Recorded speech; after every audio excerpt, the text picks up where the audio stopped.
Chicken ভুনা মশলা করার জন্য আমি এখানে 500 গ্রাম মুরগির মাংস নিয়েছি। এখানে নুন দিয়ে দিচ্ছি, লঙ্কার গুঁড়ো দিয়ে দিচ্ছি, আর অল্প করে হলুদ গুঁড়ো দিয়ে দিচ্ছি। এটা মাখিয়ে আধ ঘন্টার জন্য ম্যারিনেট করে রেখে দেবো। চিকেন ভুনা মশলার জন্য যে মশলাটা লাগবে তার জন্য লাগছে 1.5 চামচ মতো ধনে, গোটা ধনে, দারচিনি, এলাচ আর লবঙ্গ, আর দিচ্ছি 1 চামচ মতো ভাজা মৌরির গুঁড়ো। এবার শুকনো কড়ায় ভালো করে এটা নেড়ে নেব। মশলাটা ভাজা হয়ে গেছে, এবার এটাকে আমি গুঁড়ো করে নেব। কড়াইতে প্রথমে আমি 2 চামচ মতো তেল দিচ্ছি। গরম হয়ে গেছে, এবার মাংসগুলো আমি দিয়ে হালকা করে ভেজে নেব।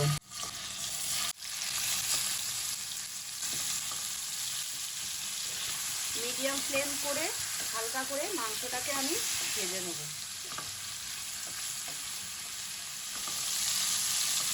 মাংসটা হালকা লাল লাল করে ভাজা হয়ে গেছে, এবার এটাকে আমি নামিয়ে নেব। এবার এই কড়াইতে আমি 4 থেকে 5 চামচ সাদা তেল দিয়ে দেবো। তেল গরম হয়ে গেছে, এখানে আমি গোটা 3টে শুকনো লঙ্কা দিয়ে দিচ্ছি, একটু ফাটিয়ে দিয়েছি, আর 2টো তেজপাতা দিয়ে দিচ্ছি।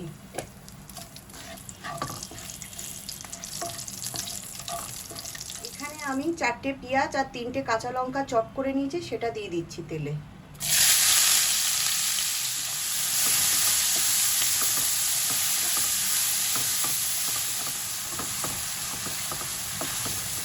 পেঁয়াজটা হালকা লাল লাল করে ভাজা হয়ে গেছে, এবার আমি এখানে 3 চামচ আদা রসুন বাটা পেস্ট দেবো। এবার এটাকে ভালো করে কষিয়ে নেব। আদা রসুনটা ভালো করে পেঁয়াজের সাথে কষানো হয়ে গেছে, এবার আমি এখানে 2টো টমেটো চপ করে নিয়েছি, সেটা আমি দিয়ে দেবো।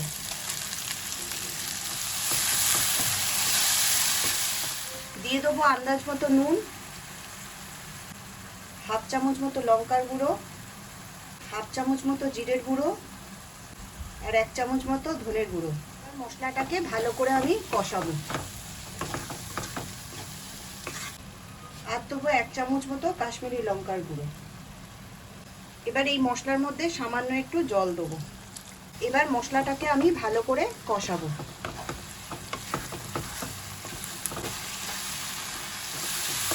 মশলাটা ভালো করে কষানো হয়ে গেছে, এবার আমি এর মধ্যে এই ভাজা চিকেনটা দিয়ে দেবো। এবার চিকেনটা ভালো করে কষাবো।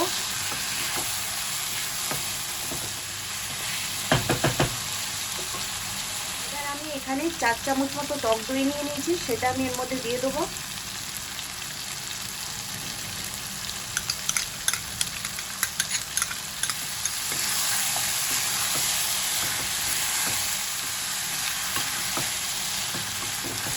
এবার আমি এর মধ্যে যে ভাজা মশলাটা করেছিলাম তার থেকে আমি 2 চামচ এই ভাজা মশলাটা দিয়ে দিচ্ছি।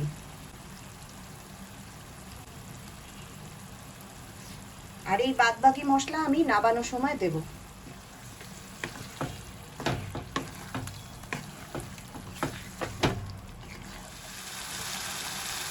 এবার আমি এই মাংসকে চাপা দিয়ে 10 মিনিটের জন্য লো ফ্লেমে হতে দেবো।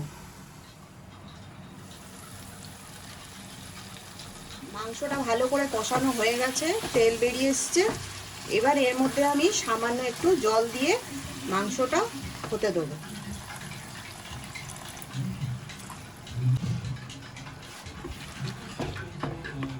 এবার মাংসটাকে মিডিয়াম ফ্লেমে রেখে চাপা দিয়ে 10 মিনিটের জন্য মাংসটাকে সিদ্ধ হতে দেবো। এবার এর মধ্যে আমি কসুরি মেথি দিয়ে দিচ্ছি,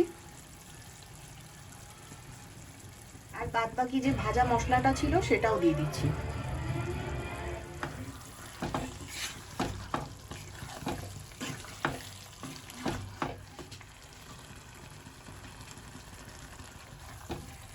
আমাদের চিকেন ভুনা মশলা রেডি হয়ে গেছে।